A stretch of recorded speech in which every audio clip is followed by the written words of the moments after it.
অর্ধ পৃথিবীর খলিফা, কুশাগর বুদ্ধিজীবী, রাজনীতিবিদ ওমর মারা যাবেন এই সময়ে বলছেন, আব্বু আব্দুল্লাহ, জি আব্বা, আয়েশাকে গিয়ে বলো মুহাম্মদ সাল্লাল্লাহু আলাইহি সাল্লামের পাশে আবু বকর সিদ্দিকের কবর আছে, তার পাশে একটু ফাঁকা জায়গা আছে, ওখানে আমার কবর দেওয়ার সুযোগ দিবে কিনা। শোনো আব্দুল্লাহ, আয়েশাকে গিয়ে বলিও যে উমর কবরের জায়গা চাই। এই কথা বলিও না যে আমিরুল মুমিনিন, দেশের সরকার জায়গা চাই, এই কথা বলো না। বলবে যে উমর চাচ্ছে। আপনার কোন কালে প্রিন্সিপালের পদ চলে গেছে, তবু আপনি বলছেন সাবেক প্রিন্সিপাল, কলমে লিখছেন। আপনি বলছেন সাবেক এমপি মন্ত্রী, আর উমর এখনো মরেননি, জীবিত আছেন, বুখারী মুসলিমের হাদিস। বেটা, আয়েশাকে গিয়ে বলবা উমর কবরের জায়গা চাচ্ছে, বলিও না যে দেশের সরকার চাচ্ছে, আমিরুল মুমিনিন চাচ্ছে, এই কথা বলিও না। তো এখন আব্দুল্লাহ গেছেন, সালাম দিয়ে ভিতরে ঢুকে দেখছেন যে আয়েশা বসে বসে কাঁদছেন। উমর মারা গেছেন, সেজন্য আয়েশা বসে বসে কাঁদছেন। কই আয়েশা তো দেখতে আসেননি, আয়েশা রাদিয়াল্লাহু তাআলা আনহা দেখতে আসেননি। অর্ধ পৃথিবীর খলিফা, কুশাগর বুদ্ধিজীবী, রাজনীতিবিদ ওমর, অর্ধেক পৃথিবী যার দখলে, সারা পৃথিবীতে এত ইমানদার মানুষ, ব্যতিক্রম মানুষ আল্লাহ কাকে সৃষ্টি করেছেন তা ইতিহাস বলে না। মানুষ হিসেবে এত শক্তিশালী পাওয়ারফুল মানুষ পৃথিবীতে আর কে জন্ম নিয়েছে তা ইতিহাস বলে না। যার রাস্তায় শয়তান হাঁটে না, যার রাস্তায় শয়তান হাঁটে না, এত বড় মানুষ মারা গেছেন, আয়েশা রাদিয়াল্লাহু তাআলা দেখতে আসেননি, বাড়িতে বসে কাঁদছেন। আপনি আপনার স্ত্রীকে কন্ট্রোল করুন, আপনাকে বলছি, দুঃখিত, আপনি মনে কিছু নিয়েন না। আমার কথা যতই আপনাকে তিতে লাগুক, তবে আপনার প্রয়োজন আছে, এটা আপনাকে আমি মনে করাতে চাই। শোনেন, 5 নম্বর উপদেশ থাকছে, 4টা উপদেশ আছে, 5 নম্বর উপদেশ থাকছে, আপনার বাড়িতে মাশাআল্লাহ কারফিউ জারি থাকবে, আপনার বাড়ির যেন আইয়ুবের শাসন, 44 ধারা জারি থাকবে বাড়িতে। আপনার ছেলে, আপনার মেয়ে, আপনার স্ত্রী বাড়ি ত্যাগ করতে পারে না কোনো সময়। শুনুন, 4টা কাজ করলে মহিলারা জান্নাতে যাবে, এ কথা আমি বলিনি, এ কথা মুহাম্মদ সাল্লাল্লাহু আলাইহি সাল্লাম বলেছেন। 1, 5 ওয়াক্ত সালাত। ইবাদতের জগতে ব্যতিক্রম ইবাদত হলো সালাত। 2, রমজান মাসের রোজা, সেম। 3, স্বামীকে মেনে চলা, তিতা লাগলেও মিঠা লাগলেও। উপস্থিত বৈঠকের দিনই মুসলিম বোন, আপনাকে বলছি শোনেন, আপনার স্বামীর মুখ খারাপ, দিনরাত গালি দেয়, কি করবেন? এটা ভাগ্য, মেনে নেন। ও যা বলছে বলতে দেন, মারছে মারতে দেন, গালি দিচ্ছে গালি দিতে দেন, আপনি মেনে নেন। দেখেন 15 দিন 20 দিন 6 মাস যাবৎ স্বামীর সাথে কথা বলছেন না, এই সংসার হবে না। তিতা লাগুক মিঠা লাগুক, আপনি স্বামীকে মেনে চলেন। স্বামী গালি দিয়েছে, তারপর 1 গ্লাস পানি চেয়েছে, তখন আপনি 1 গ্লাস পানি নিয়ে সামনে ঠ্যাক্কস করে রেখে ওদিকে চলে গেলেন। এভাবে সংসার হবে না, এই সংসার চলবে না। দেখেন, আমি আব্দুর রাজ্জাক বিন ইউসুফ আপনার দ্বীনি ভাই হিসেবে বলছি, আপনি আমার কথাটা মেনে নেন, স্বামীকে মেনে চলেন। শেষ পর্যন্ত যদি আপনি মনে করেন যে আব্দুর রাজ্জাক সাহেব আমার চলবে না সংসার, তো আপনি খোলা তালাক করেন। স্বামী যত বড়ই দামি হোক, যত বড়ই চাকরিজীবী হোক, যত বড়ই পরহেজগার হোক, যে কোনো সময় আপনি স্বামী বাদ দিতে পারেন, হাদিস বুখারী মুসলিম। তার নাম খোলা তালাক। আপনি চেয়ারম্যান মেম্বারকে বলবেন আমি ভাত খাবো না, মিটে গেল, একটা ব্যবস্থা করে দিবেন। আপনি নিজেকে খোলা করে নেন, আমি নিষেধ করিনি, তবে আপনাকে আমি আপনার এই স্বামীকে মেনে চলার জন্য অনুরোধ করছি, তিতা লাগলেও মিঠা লাগলেও। দেখেন, সামাজিক অবস্থা সুবিধা নয়, আরেকজন স্বামী এর চেয়ে খারাপও হতে পারে। পরিবেশ পরিস্থিতি কি হবে বলা যায় না, 2-1টা বাচ্চাও হয়ে গেছে, কান্নাকাটি যেটাই হোক, গালি যেভাবে দেখ, আপনি মেনে নেন, ভালো হবে। 4, জেনায় লিপ্ত হবেন না। আব্দুর রাজ্জাক সাহেব ঘটে গেছে জেনা, যে তাহলে আপনি তোবা করেন। শোনেন, তোবা করলে মানুষ পাপ মুক্ত হয়ে যায়। আপনার অন্তর থেকে যদি আপনি তোবা করেন, তাহলে আপনার জেনার পাপটা আল্লাহ আবার পাল্টা নেকিতে পূর্ণ করে দেবেন। আপনি জেনা বন্ধ করেন, তোবা করেন, আপনি ভালো নারীদের অন্তর্ভুক্ত হয়ে যাবেন, আপনাদের জান্নাতের সব দরজা খোলা। আর পৃথিবীর পুরুষ নারী সবকে বলা হচ্ছে, আল্লাহ তাআলা বলছেন, পৃথিবীর মানুষ পুরুষ নারী শুনে রেখো, ওয়ানাহা নাফসা আনিল হাওয়া ফাইনাল জান্নাতে হিয়াল মাওয়া। যে ব্যক্তি অশ্লীল কাজ থেকে নিজেকে বিরত রাখতে পারবে, আমি আল্লাহ তাকে জান্নাতুল মাওয়া দিয়ে দিলাম। যদি আপনি আজকে এই মোবাইলে প্রেমের গল্প বন্ধ করতে পারেন, জেনা বন্ধ করতে পারেন, আল্লাহ বলছেন আমি তাকে জান্নাতুল মাওয়া দিয়ে দিলাম। আল্লাহর কথা। অতএব দিনী বোন, আপনি এই 4টা কাজ করেন, জান্নাতের সব দরজা খোলা। এর সাথে আপনাকে আর একটা কথা বলি, এদিকে শোনেন। আল্লাহ নবী একদিন বলছেন, নবীগণ জান্নাতে যাবেন, শহীদেরা জান্নাতে যাবে, সত্যবাদীরা জান্নাতে যাবে, ওই সব মহিলারাও জান্নাতে যাবে যারা স্বামীকে মেনে চলে। নেন, এবার সিরিয়ালে আপনারা আছেন, এখনো পুরুষ আসেনি।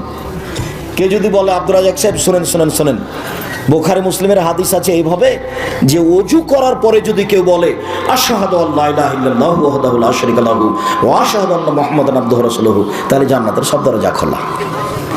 হাদিস তো বুখারী মুসলিম, তো এটা আপনারও যা মহিলারও তাই না। কথার বুঝানো গেল না মনে হয়।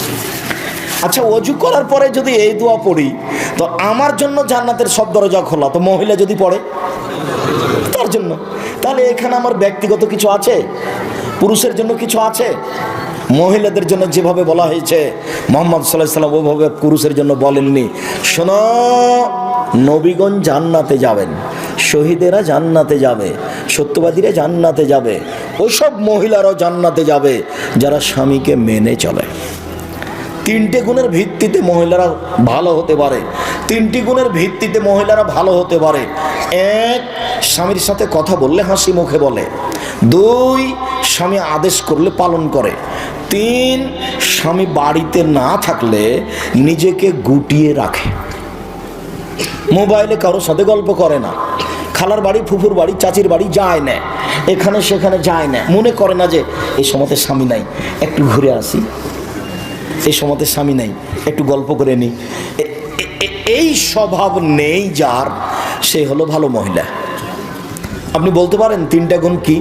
1, ভুলে গেলেন, স্বামীর সাথে কথা বললে হাসি মুখে বলে। 2, একটা মনে থাকে না যে স্বামী আদেশ করলে পালন করে। 3, স্বামী বাড়িতে না থাকলে নিজেকে হেফাজতে রাখে। মনে থাকবে না? আপাতত উপস্থিত বৈঠকের দিনই মুসলিম বোন, আপনার কথা শেষ করলাম। এবার আপনাদের একটা কথা বলে আমরা দ্রুত এগিয়ে যাচ্ছি।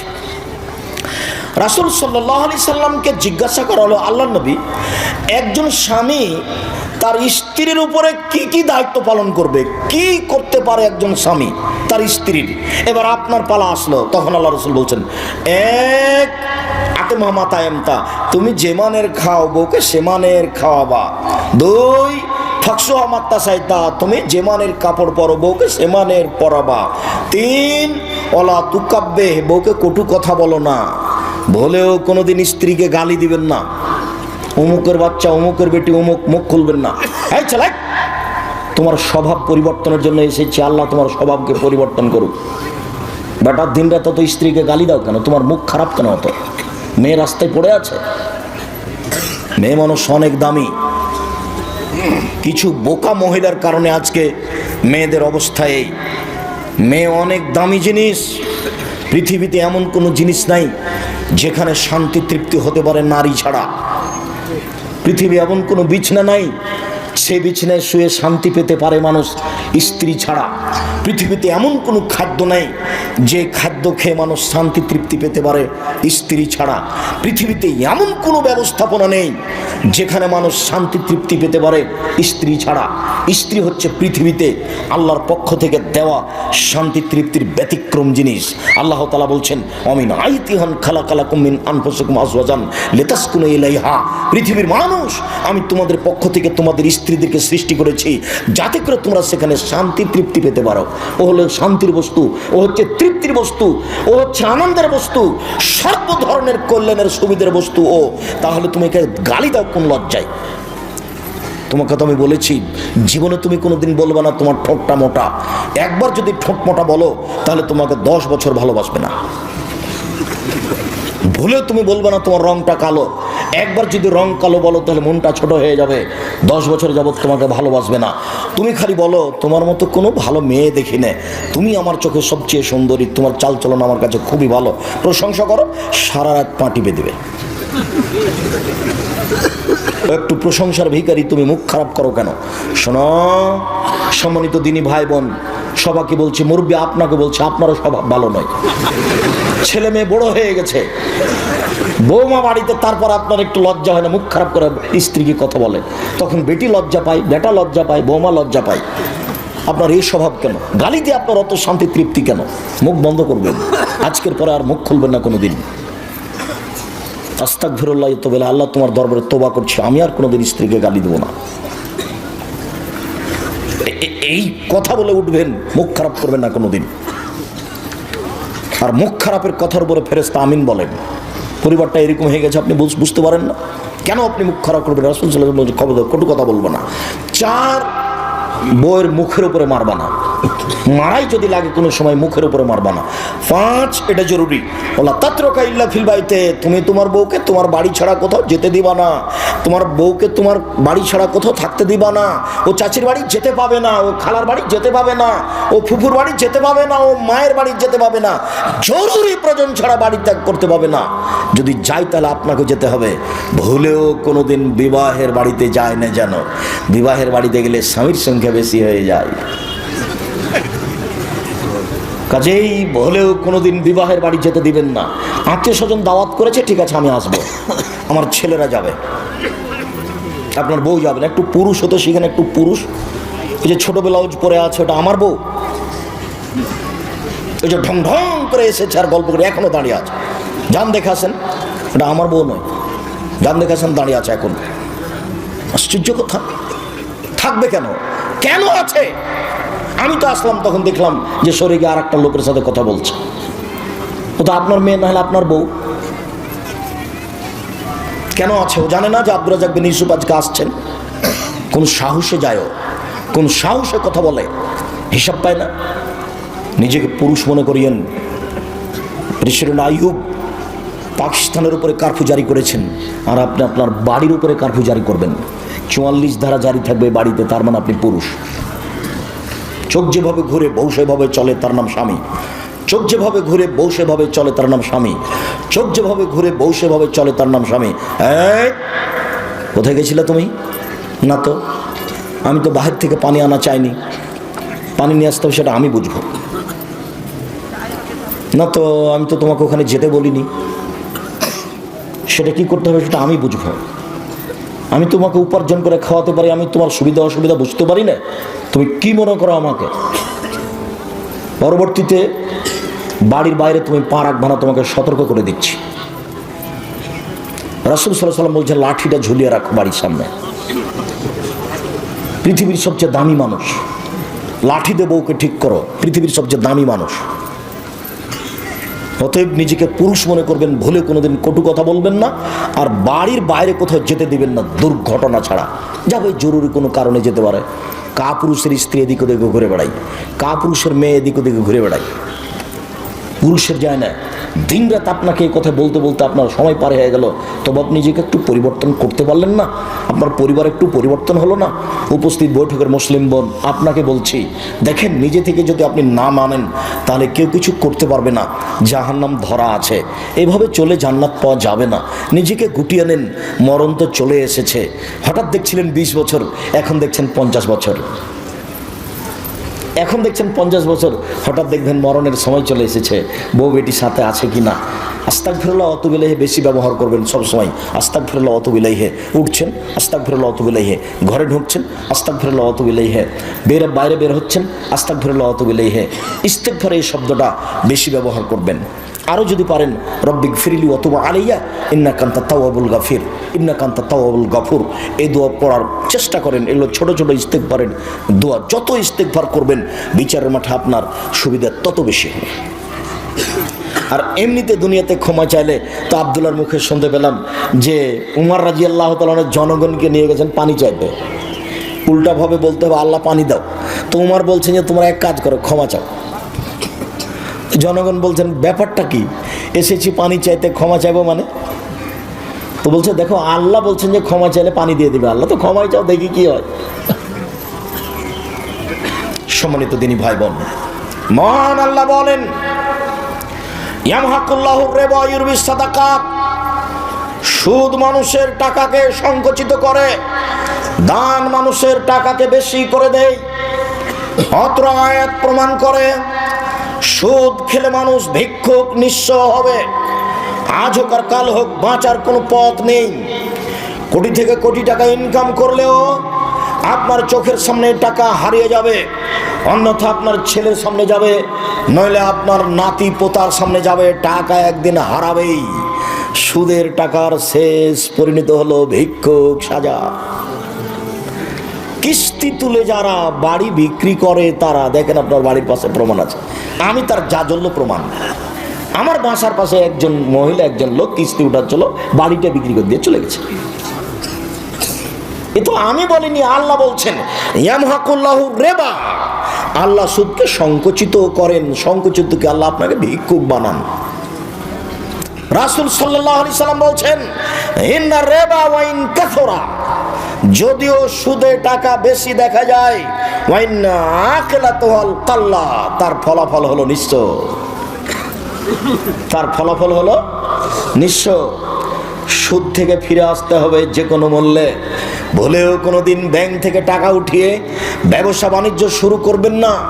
ব্যাংক থেকে টাকা উঠিয়ে জমি কিনবেন না।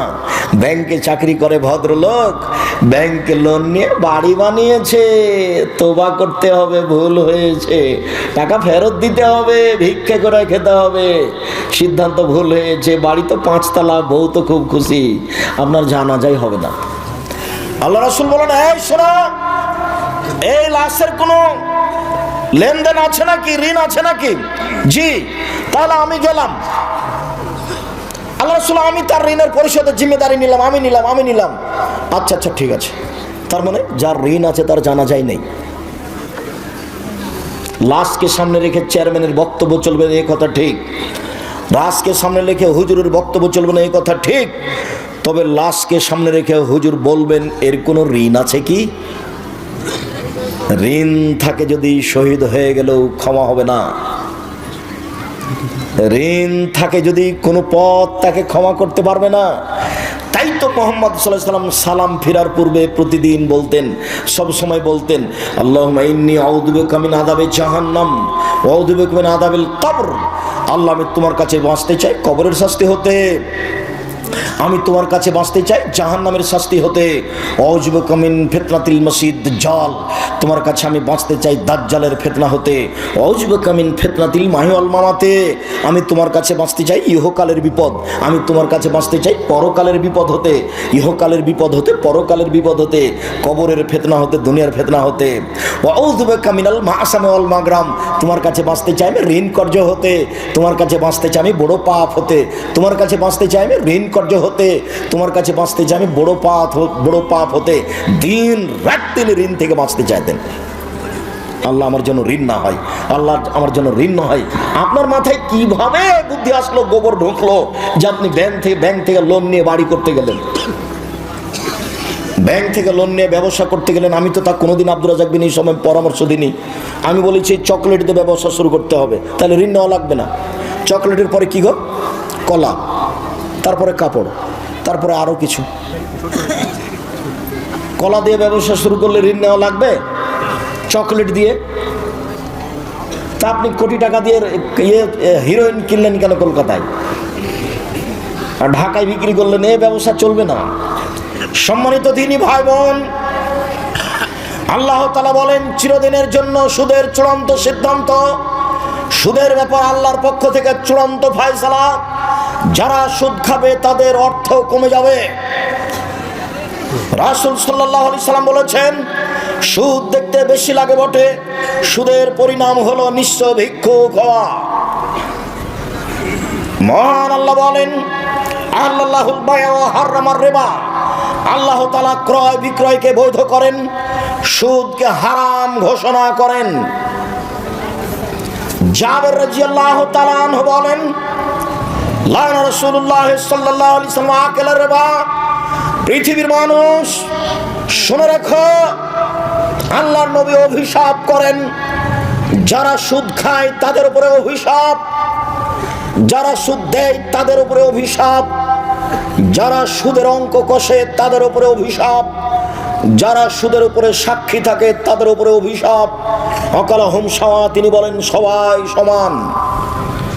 বলেও কোনোদিন আপনি মনে করবেন না ইসলামী ব্যাংকে চাকরি করা যায়। এ দেশে কোনো ইসলামী ব্যাংক হিসাবে রাসূলের পদ্ধতিতে কোনো ব্যাংকিং ব্যবস্থা নেই। সবারই সম্পর্ক আছে বাংলাদেশ ব্যাংকের সাথে।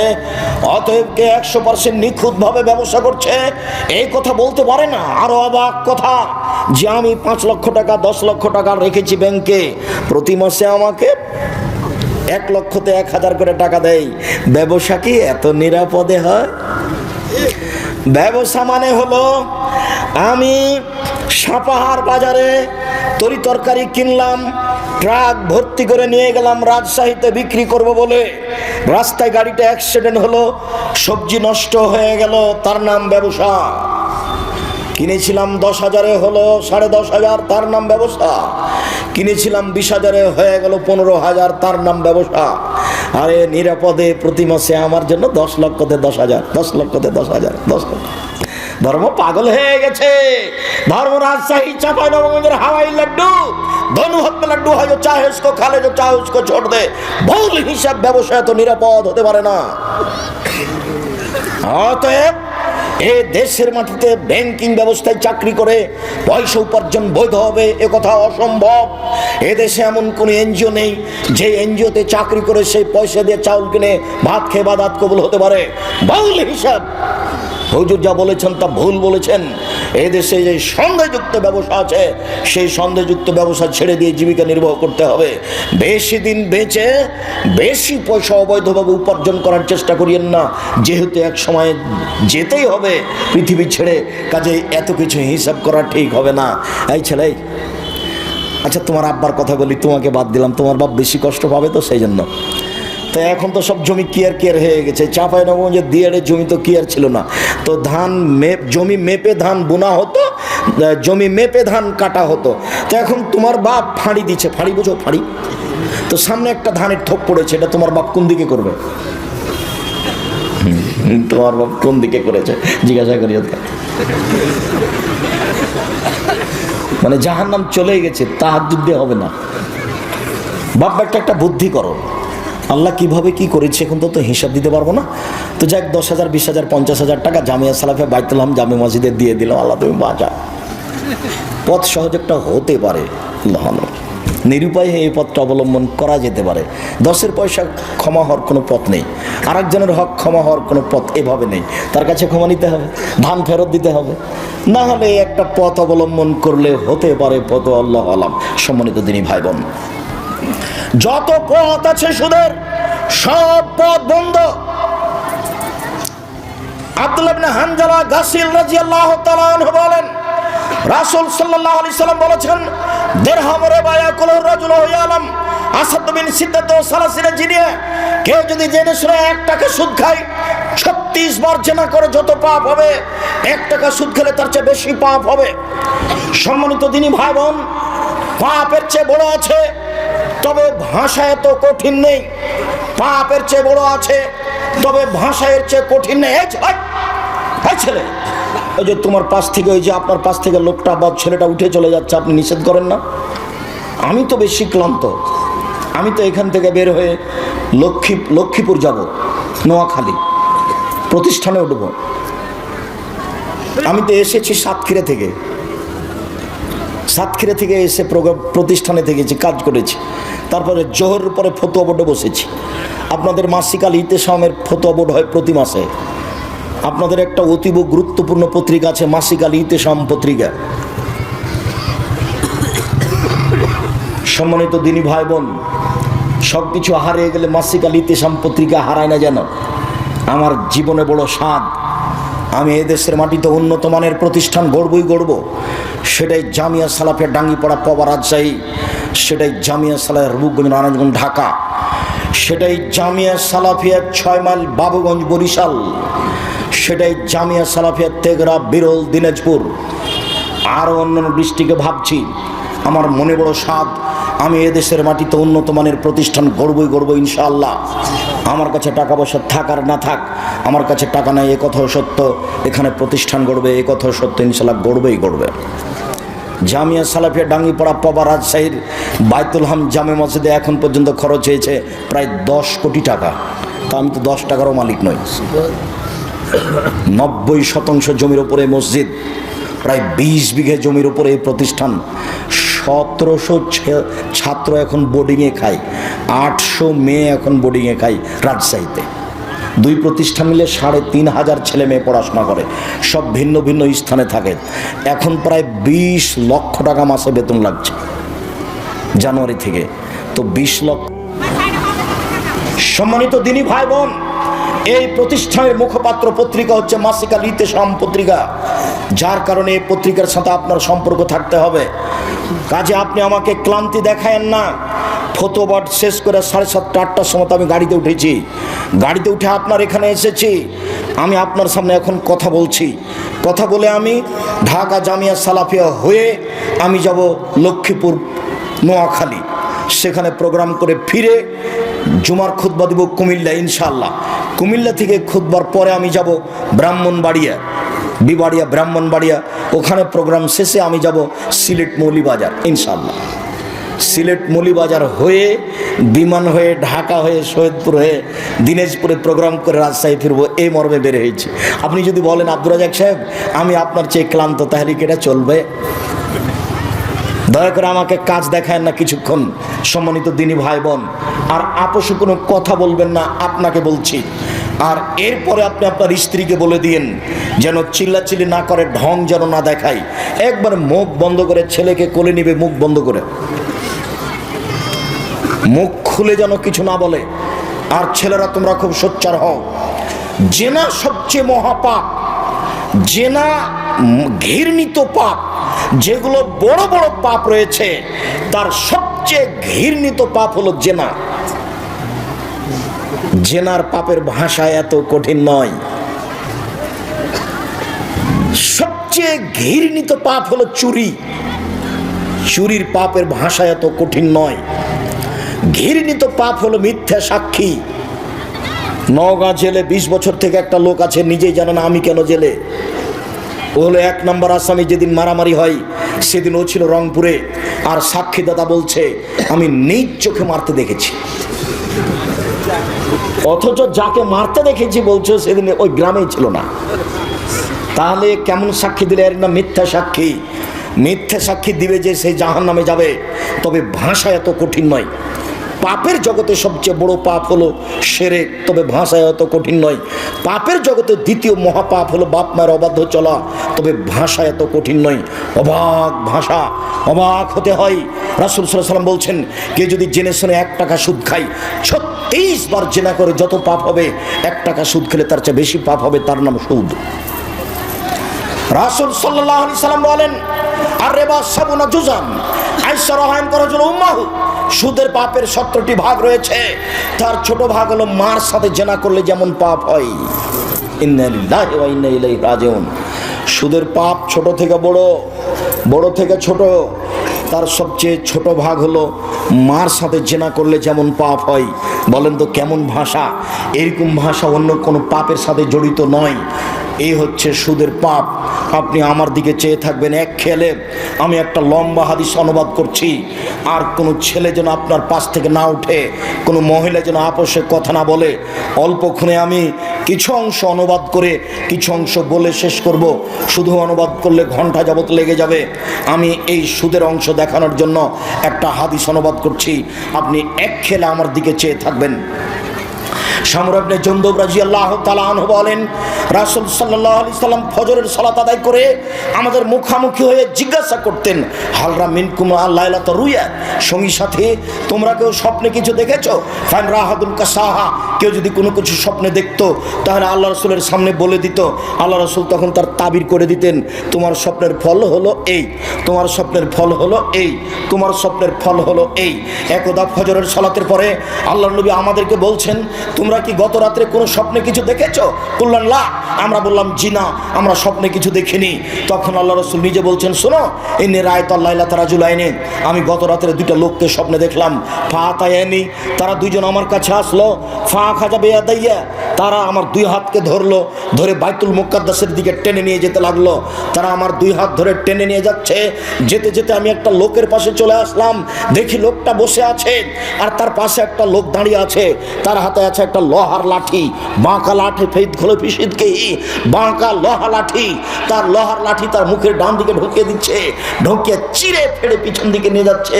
আবার লাঠিটা বের করে মুখের বাম দিকে লাগিয়ে দিচ্ছে, বাম দিককে চিরে ফেলে পিছন দিকে নিয়ে যাচ্ছে। আবার লাঠিটা বের করে ডান দিকে লাগাচ্ছে। লাঠিটা আনতে না আনতে দেখে ডান দিক ঠিক হয়ে গেছে, আবার চিরে ফেলছে, আবার বাম দিকে লাগাচ্ছে। বারবার এই দৃশ্য। আমি বললাম, মা হাজা, একই দৃশ্য। তারা দুজন বললেন, ইনতালেক, চলতে থাকেন। ফান তালাক না, আমি কিছু না বলে আমরা চলতে থাকলাম। চলতে চলতে চলে আসলাম, দেখি একটা লোক চিত হয়ে শুয়ে আছে, আর একটা লোক পাশে দাঁড়িয়ে আছে। তার হাতে একটা পাথর আছে। ইয়াসদাকু বিরাসাহু, এই পাথর দিয়ে মারছে তার মাথার উপরে। মাথায় লেগে মাথা একবারে ভেঙে চৌচির হয়ে যাচ্ছে, পাথরটা ছিটকে চলে যাচ্ছে। লোকটি পাথরটা আনতে যাচ্ছে, এইখানে আসতে না আসতে দেখে মাথাটা ঠিক হয়ে গেছে। ফাদার আসো কামাকানা, মাথা যেমন ছিল তেমন হয়ে গেছে। যতবারে মারে তাদা দাহাল হাজারো, পাথরটা ছিটকে চলে যায়। ফান্তালাকে এলাই হেলিয়া খোঁজাহু, ও আবার পাথর আনতে চাই, দেখে মাথা ঠিক হয়ে গেছে। দৃশ্য দেখে আমি বললাম, মা হাজা, একই দৃশ্য। কালা, তারা দুজন বলেন, ইনতালেক, চলতে থাকেন। ফান্তালাক না, কিছু না বলে চলতে থাকলাম। চলতে চলতে ফা আতাই না আল্লাহ নাকবিল মিসরি তান্নুরে, একটা গর্তের পাশে চলে আসলাম। দেখি গর্তটা চুলার মতো, তন্দুরি রুটি সিদ্ধ করার জন্য যে চুলা থাকে সেই চুলা। ফা আলা হুসাইকুন অসফলও আসে, তার উপর হচ্ছে সংকীর্ণ, ভিতর হচ্ছে প্রশস্ত। উপর হচ্ছে সংকীর্ণ, ভিতর হচ্ছে প্রশস্ত। তাতাওয়াক্কাদু ফিহিন নার, তার ভিতরে আগুন ধাঁধা ধাঁধা ধাঁধা করে জ্বলছে। ফাইজা ইরতাফাউ, যখন আগুন জোরে জ্বলে উঠছে তখন ভিতরে যা আছে সব উপরে চলে যাচ্ছে, মনে হচ্ছে বের হয়ে পড়ে যাবে। ফাইজা খামেদাত রাজাউ ফিহা, আগুন যখন একটু কমে যাচ্ছে সব নিচের দিকে চলে যাচ্ছে। ফিহার জ্বালন নেশান, ওরা দেখি সেখানে নারী পুরুষ উলঙ্গ অবস্থায় জমা ধরে আছে। আর যখন আগুন জোরে জ্বলে উঠছে নারী পুরুষ একসাথে হয়ে উলঙ্গ অবস্থায় ধাঁধা ধাঁধা ধাঁধা করে উপরে চলে যাচ্ছে। আবার যখন আগুন কমে যাচ্ছে আবার নিচের দিকে চলে যাচ্ছে। আমি বললাম, মা আচ্ছা, একই দৃশ্য, ছি ছি ছি ছি ছি ছি, জীবনের একই কথা। আরে একই কথা, পুরুষ নারী কেন উলঙ্গ হয়ে একসাথে জমা ধরে আছে, তারা কেন আগুনে এভাবে জ্বলছে, ঘটনা কি? তখন তারা দুজন বললেন, ইনতালেক, চলতে থাকেন। ফান্তালাক না, কিছু না বলে চলতে থাকলাম। চলতে চলতে দেখি একটা রক্তের নদী, নদীতে পানি নেই, শুধু রক্ত রক্ত। দেখি রক্তের নদীর পাশে একটা লোক রয়েছে আর ভিতরে একটা লোক আছে। যতবার লোকটা রক্তের নদী থেকে উঠার চেষ্টা করছে ততবার তার মুখের উপরে পাথর বেড়ে তাকে রক্তের নদীর ভিতরে করে দিচ্ছে। দৃশ্য দেখে আমি বললাম, মা হাজা, জিবরাইল, একই দৃশ্য, ব্যাপারটা কি? লোকটাকে এইভাবে মেরে রক্তের নদীর মাঝামাঝিতে করা হচ্ছে কেন? নদীতে কেন পানি নাই, শুধু রক্ত রক্ত, ঘটনা কি? তারা দুজন বললেন, ইনতালেক, চলতে থাকেন। ফান্তালাক না, কিছু না বলে চলতে থাকলাম। ফাতাইনা আলা রাউজাতিন খাজরা, চলে আসলাম একটা সবুজ বাগানে, বিশাল বাগান, ঝকঝকে টকটকে আছে সবুজ বাগান। ফিহা সাজারাতুন নাজিমা, দেখি তাতে একটা বিশাল বড় গাছ। অফি আসলি সাজারের সাইখন, দেখি গাছের পাশে একটা বৃদ্ধ মানুষ বসে আছেন। অমামু আলাদুন নাসের, দেখি বৃদ্ধ মানুষের সামনে কতগুলি বাচ্চা ছেলে ছোটাছুটি দৌড়াদৌড়ি করছে। রাজুলুন কারিবুল মিনাশ সাজারে, গাছ থেকে একটা দূরে একটা লোক ইউকুদুন নারা, দেখি লোহার লাঠি নিয়ে আগুনকে উত্তেজিত করছে। ফাসায়দা বিয়া সাজারা, তারা দুজন আমাকে গাছের উপর দিকে নিয়ে চলে গেল। অতখানের দাঁড়ান নিগে একটা ঘরে ঢুকিয়ে দিল। মারায়ত হাসানা কাত্ত, আমার জীবনে এত সুন্দর টকটকে ঝকঝকে ঘর জীবনে কোনোদিন দেখিনি। সেই ঘরের ভিতরে দেখি যুবক যুবতী বৃদ্ধ ছেলে মেয়ে সব ভর্তি। ফাখরাজানি মিনহা, তারা দুজন আমাকে সে ঘর থেকে বের করে নিল, আর উপরে নিয়ে চলে গেল, আর উপরে নিয়ে গিয়ে একটা ঘরে ঢুকিয়ে দিল। হে হাসান আফজাল মিনহা, আরে পরের ঘরটা আগের ঘরের চেয়ে অনেক অনেক অনেক উত্তম, অনেক সুন্দর। কি আর আমি বিবরণ দিই। আমি দেখি সেখানে যুবক আর বৃদ্ধ মানুষ আছে, মহিলা নেই, ছেলে মেয়ে নেই, এটা দেখতে পাই না, শুধু দেখলাম যুবক আর বৃদ্ধ মানুষ। আমি তাদের দুজনকে বললাম, আখবিরিন আমার আয়তো, শোনো, আমি যা কিছু দেখেছি আমাকে বলে দাও, আমি এগুলো কি দেখলাম, কালা নাম। তারা দুজন বলল, জি হ্যাঁ, আপনাকে সব বলে দিচ্ছি। এবার আপনি আরো সতর্কতার সাথে এক খেলে চেয়ে থাকবেন। এই ছেলে, কারো গায়ে হাত রাখো না, রেডি হও। তোমাকে আমি বিরক্ত করতে আসিনি, তোমার বিরক্তির আগে আমরা আলোচনা শেষ করব। যেহেতু এখন সব দৃশ্যগুলি যেগুলো তিনি দেখলেন তার বিবরণ দেওয়া হবে। এক খেলে চেয়ে তখন হাদিস বুখারী, সন্দেহের কিছু নেই। ওই যে আপনি দেখলেন যার মুখের পাশ দিয়ে লোহার লাঠি, বাঁকা লাঠি ঢুকিয়ে মুখ চিরে ফেলা হচ্ছে, রাজুলুন কাযযাব, ও হলো মিথ্যুক, মিথ্যা কথা বলতো। আজকে দোকানে বসে কটা মিথ্যা কথা বলেছেন? এই ছেলে, তুমি তো খুব ছোটাছুটি করো, মিছিল বের করো, তোমার মাথায় কিছু আছে? তোমাকেও খেতে দিবে? মানুষের বাড়িতে কাজ করে খাও, মানুষের পিছনে পড়িও না। পৃথিবী অনেক বড়, দেখো, মিথ্যে কথা ত্যাগ করো, বাকি আর কোনোদিন মুখ দিয়ে মিথ্যে কথা বলবো না। এ দেখো, আল্লাহ রাসূল বলছেন এইভাবে তার মুখ চিরে ফেলা হবে বিচারের দিন পর্যন্ত, বারবার মুখকে চিরে ফেলা হবে ওর যে মিথ্যে কথা বলে। তারপর ওই যে দেখলেন একটা লোক চিথে শুয়ে আছে, পাশ থেকে পাথর দিয়ে তার মাথাকে ভেঙে ফেলে দেওয়া হচ্ছে। ফারাজুলুন আলেম, মনে হচ্ছে না হুজুর মানুষ। বক্তা হলে আরো কঠিন, হুজুর হলেই কঠিন, বক্তা আরো কঠিন। আব্দুর রাজ্জাক সাহেব, বক্তা কেন কঠিন এটা একটু বলবেন? হ্যাঁ, সেটা আপনার জানা আছে। ওই যে আল্লাহ রাসূলকে একবার জিবরাইল উপরে নিয়ে যাচ্ছিলেন, দেখলেন যে কতগুলো লোকের ঠোঁট জিভাকে আগুনের কাঁচি দিয়ে কেটে দেওয়া হচ্ছে। জিভাকে আগুনের কাঁচি দিয়ে কেটে দেয়, বিশাল কথা তো, আগুনের কাঁচি জিভাকে কেটে দেওয়া হচ্ছে। তা আল্লাহ রাসূল তো দেখে অবাক। জিবরাইল বলে এ কি কথা? আরে মানুষের জিভাকে কেটে দেওয়া হচ্ছে কেন? মান হলে এরা কারা? তখন জিবরাইল বলছেন, হাউলাই খুতবাউ মিন উম্মাতিক, এগুলো আপনার উম্মতের বক্তা। আমি বলেছি শতকরা 95 জন বক্তা মিথ্যুক, তবে আমি বলিনি ইনি মিথ্যুক, এ কথা আমি বলিনি। আমি বলেছি শতকরা 98 জন মুফাসসির মিথ্যুক, তবে আমি বলিনি ইনি মিথ্যুক। তোমার যদি সাহস হয় যে আমার মুফাসসির মিথ্যা কথা বলে না, তাহলে তুমি পেশ করতে পারো, আমি তোমাকে কথায় কথায় দেখাবো। শোনো, দিন রাত দেখালাম, ওই তো তাবিজের কথা নকশা করা আছে, আর মানুষের বানানো দোয়া, দোয়া খাতমিল কোরআন, কোরআন শরীফ খতমের দোয়া, আমি কিয়ামত পর্যন্ত সময় দিয়েছি, আরও সময় দিয়েছি। বর্তমানে এসে যদি 3 ফুট পর পর দাঁড়ানো প্রমাণ হয়ে যায়, তা আমি আব্দুর রাজ্জাক বিন ইউসুফ আর কোনোদিন বক্তব্য দিব না। আজ থেকে নিয়ে কিয়ামত পর্যন্ত যদি কাবা ঘরে প্রতিদিন 3 ফুট পর পর দাঁড়ায়, তবুও হবে না। মুহাম্মদ সাল্লাল্লাহু আলাইহি সাল্লামকে আবার পৃথিবীতে আসতে হবে, এসে বলতে হবে, পৃথিবীর মানুষ, আমি মুহাম্মদ বলছি তোমরা 3 ফুট পর পর দাঁড়াও। সেদিন হতে পারে, তাছাড়া হবে না। যেহেতু মুহাম্মদ সাল্লাল্লাহু আলাইহি সাল্লাম কিয়ামত পর্যন্ত আর কোনোদিন আসবেন না, এই সিদ্ধান্তের কোনোদিন পরিবর্তনও হবে না। মসজিদে মরে যাওয়া ভালো, মাঠে মরার চেয়ে কোথায় মরবো? মসজিদেই মরি। আরে সুলিও হয়নি, ফাঁসিও হয়নি।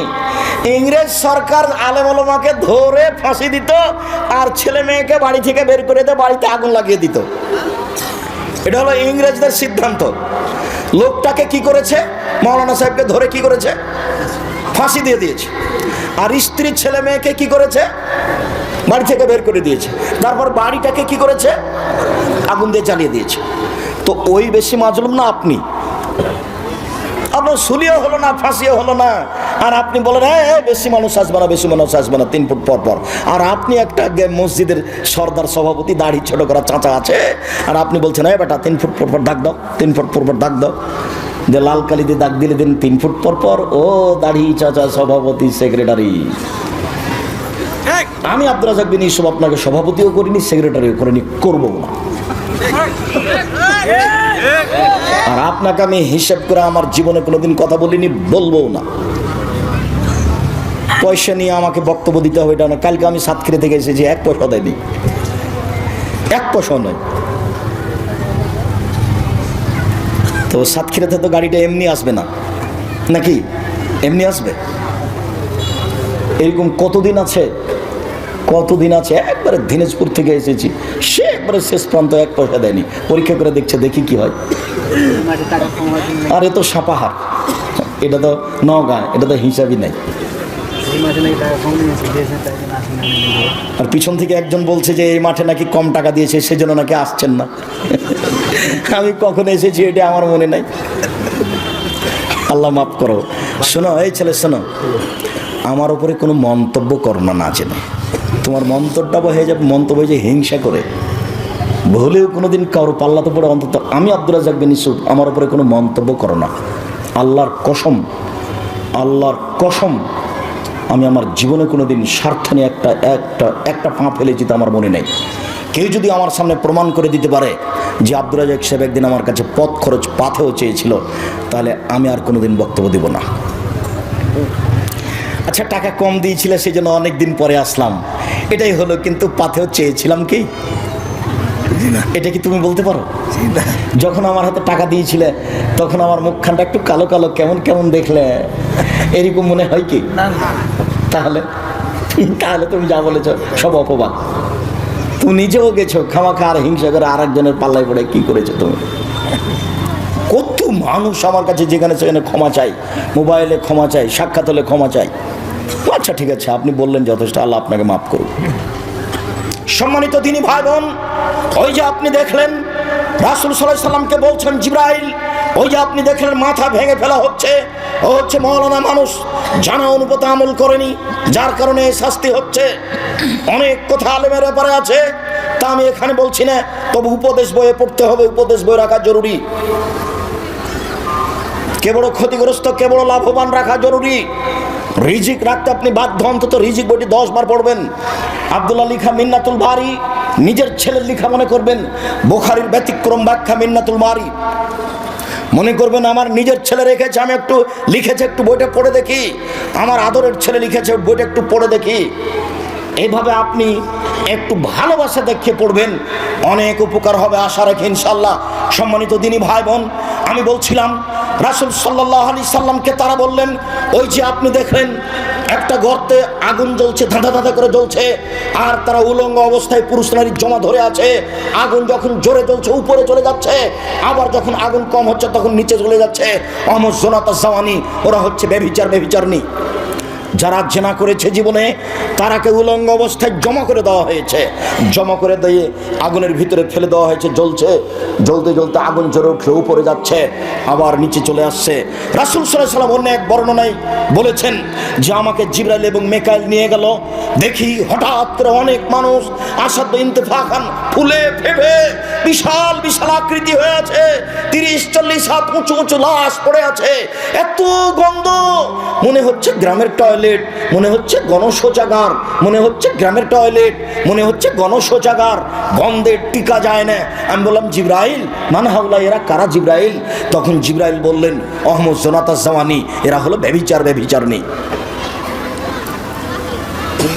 একটা হাসান হাদিস, অনেকে বলতে চেয়েছেন হাসানও নয় জয়ীব, হাসান হাদিস।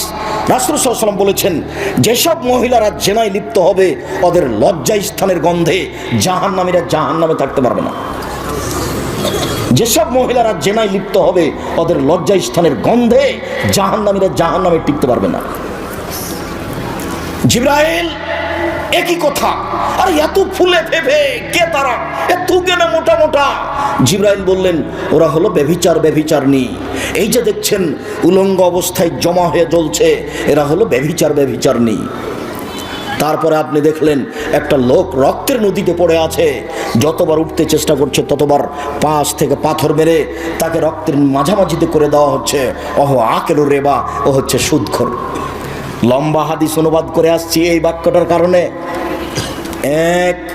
কেউ যদি 1 টাকা সুদ খায়, 36 বার জেনা করলে যত পাপ হবে, 1 টাকা সুদ খেলে তার চেয়ে বেশি পাপ হবে। 2, সুদের পাপের 17টি ভাগ রয়েছে। ছোট ভাগ হলো মার সাথে জেনা করলে যেমন পাপ হয়। দেখেন তো ভাষাটা কেমন, মানুষ মার সাথে জেনা করবে,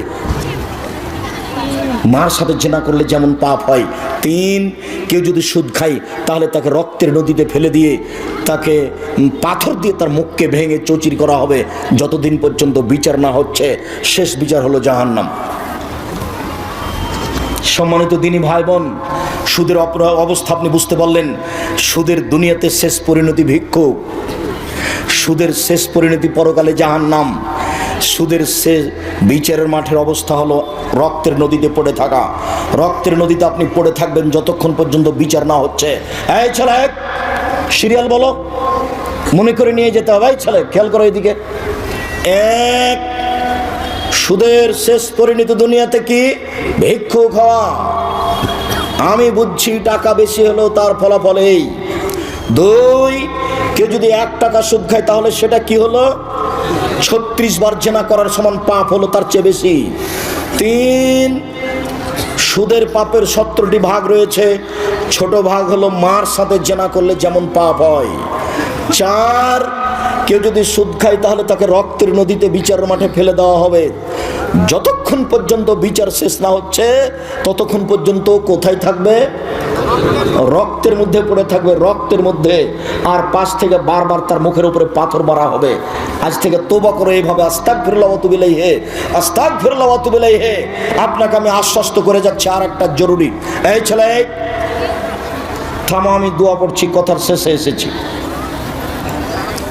আমি আপনাকে আশ্বস্ত করছি দিনী ভাই বোন, শোনেন, আজকেই যদি তওবা করতে পারেন, আল্লাহ আমি সুদের লেনদেন বন্ধ করলাম, ইনশাল্লাহ সব পাপ ক্ষমা হয়ে যাবে। কেন? এই পাপ কার সাথে জড়িত? আল্লাহর সাথে জড়িত। কাজে নিরাশা হবেন না। এরপরে আপনি যে দেখলেন গাছের পাশে একজন বৃদ্ধ মানুষ, তিনি হচ্ছেন ইব্রাহিম আলাইহিস সালাম, সামনে কতগুলি বাচ্চা ছেলে। তারপর আপনি যে দেখছেন উনি হচ্ছেন জাহান্নামের মালিক, আগুন উত্তেজিত করছে। আমি যে আপনার ডান হাত ধরে আছি, আমি হচ্ছে জিবরাইল। ইনি যে আপনার বাম হাত ধরে আছেন, ইনি হচ্ছেন মেকাইল। আপনি উপর দিকে মুখ করেন, আমি করলাম। ওই যে ঘর, এটা আপনার ঘর। তখন আমাদের নবী বললেন ছেড়ে দেন, তাহলে আমি ঘরে ঢুকি। তখন তারা দুইজন বললেন না না, আপনার বয়স বাকি আছে, যেদিন আপনার বয়স শেষ হয়ে যাবে সেদিন আপনি এখানে চলে আসবেন। বুখারী। সম্মানিত দিনী ভাই বোন, আমি আপনাকে সংক্ষিপ্ত বিবরণে সুদ থেকে কঠিনভাবে সতর্ক সাবধান থাকার জন্য অনুরোধ জানাচ্ছি। 5 ওয়াক্ত সালাত আদায়ের জন্য অনুরোধ জানাচ্ছি। বিশেষভাবে বটগাছের নিচে আপনার সব বই, আচ্ছা, বই পুস্তকগুলি আজকে এখানে নাই মনে হয়, বটগাছের নিচে আছে।